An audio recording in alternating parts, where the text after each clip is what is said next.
Seth Paulus asked, do you see local racing alive in the next 5 years the way prices are right now compared to the local payouts? For example, 410s weekly at Farmington race for 225 to start and 1750 to win. Do you think there's a future in 5 years? JJ, you're generally the guy that's really racing on a budget right now. Could you give us your thoughts? I'm pretty interested in your answer to this.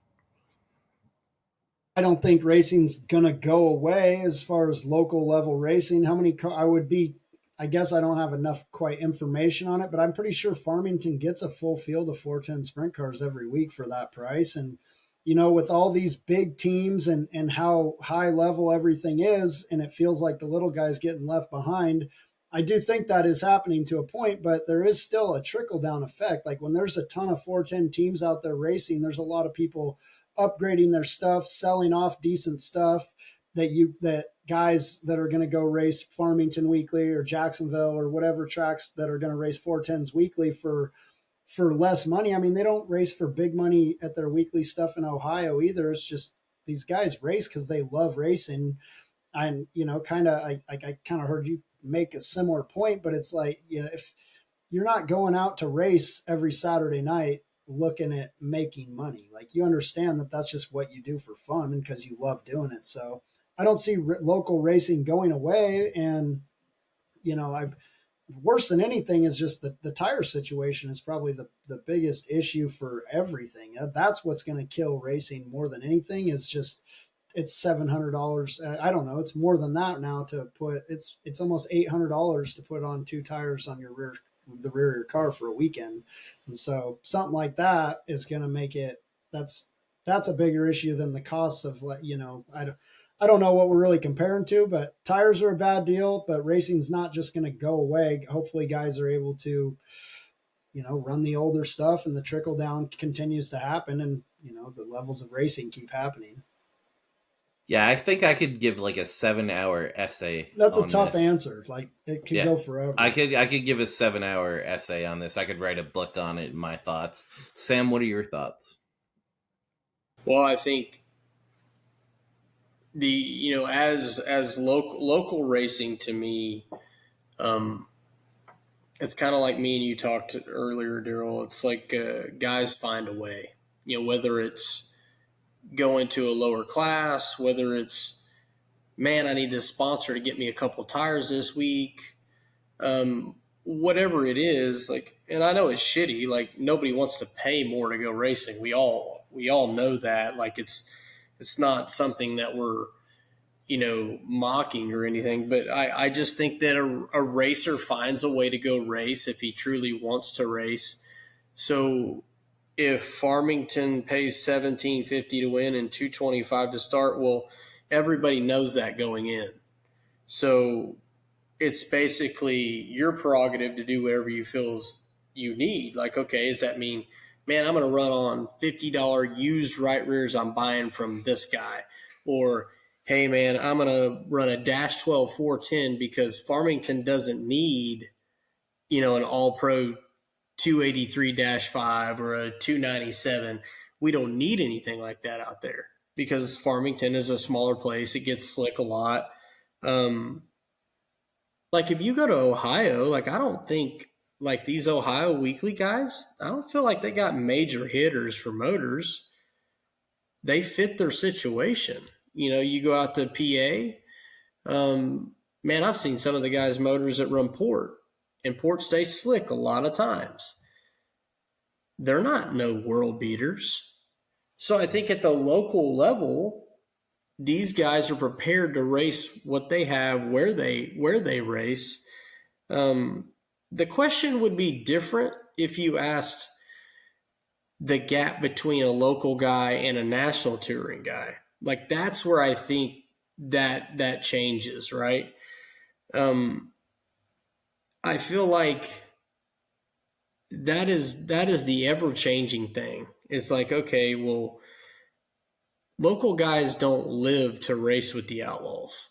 They race with the Outlaws because the Outlaws come to town every once in a while.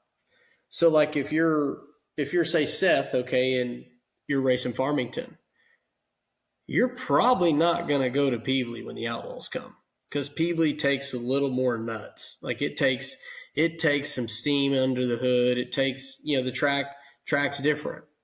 So I feel like the local guys, if that's what they're choosing to do, they will stay local. Now, it will very much so keep local guys from transitioning into racing, like a national level race, because to bridge that gap now is very, very expensive for a local guy to bridge the gap to go from racing a 1750 to win feature to racing for a 10,000 to win feature.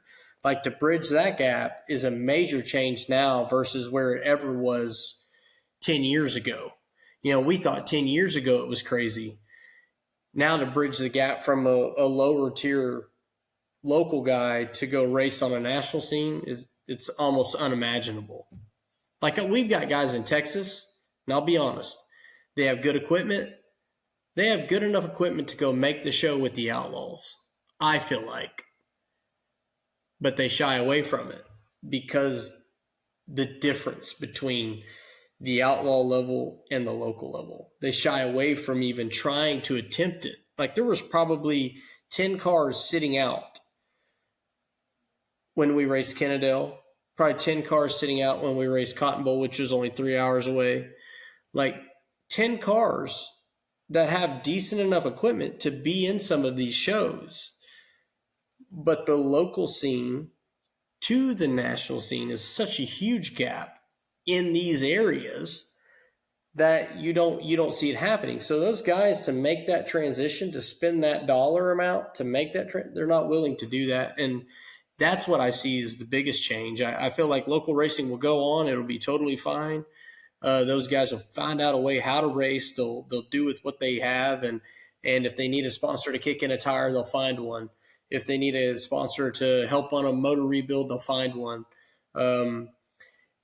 But I don't, that gap from national to local, I don't think you'll see that as much anymore. So JJ, you talked earlier about like tires being like the biggest issue. Could you take us through like your thought process on like when you will run new tires versus used tires, and just kind of like the situations that will determine that for you? Man, I mean, my teams I bought my first new tire this year just to hopefully go to Belleville this weekend, and I don't even think we're going to go now, but it's basically just you look at the payout at the end of the night and I don't know. You don't ever want to show up with shit, because you're at this, no matter what, it costs a certain amount to open your door and run your motor and everything. So you don't ever want your tires to hinder you from a performance that your car deserves. But at the same time, we're very strategic with what tires we run and when we run them, just based on not wanting to use up better stuff for races that are more important or pay more money in the future. Okay, so I'll give you a speed round. I'll give you a speed round on situations. Starting in the fourth row on back at a Sprint Invader race, are you going with a new tire? I don't have a new tire in my trailer to go to a Sprint Invader race. Okay. That takes away my next one. You've made a high limit of a World of Outlying, man. Are you going with the new tires? No. If you start in the back, no.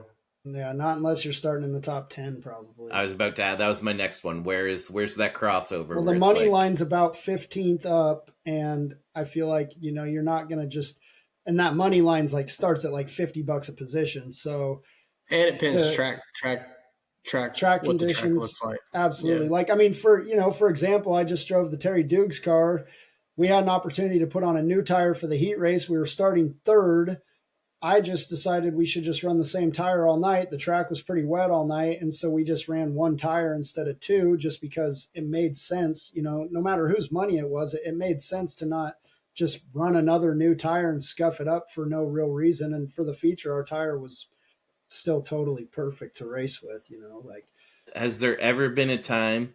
There's been one with Sam that I don't even know if he'll remember. Has there ever been a time where like going cheap has bit you in the ass? Yeah, I remember probably literally like early 20s racing just my dad and I. Like we just started our own team again, and we were trying to do everything the bare minimum, and like late in the race, like our tire just like we faded late, and I came in, the left rear was all bald on the outside, and it was a flip tire that he was kind of already on my ass about putting on the car. And then he sat me down and was like, we spend all the money we have to go race. Why wouldn't we spend an extra $250? Because that's what they used to cost on a right rear or on a left rear tire. Like this was a stupid decision. And so ever since then, that's kind of where I'm at with like, I never want to hinder my performance. And like, when I say I don't show up to a sprint invader race with any new tires, that's not like an offensive thing. Like I have a lot of good used tires, and it's a non-qualifying format. There's a lot of thought that goes into all of it. When you have to qualify, it's a little different. When you go to Knoxville, you have to run the same right rear all night. So I make sure I have a damn good used tire if it's going to be on my car all night.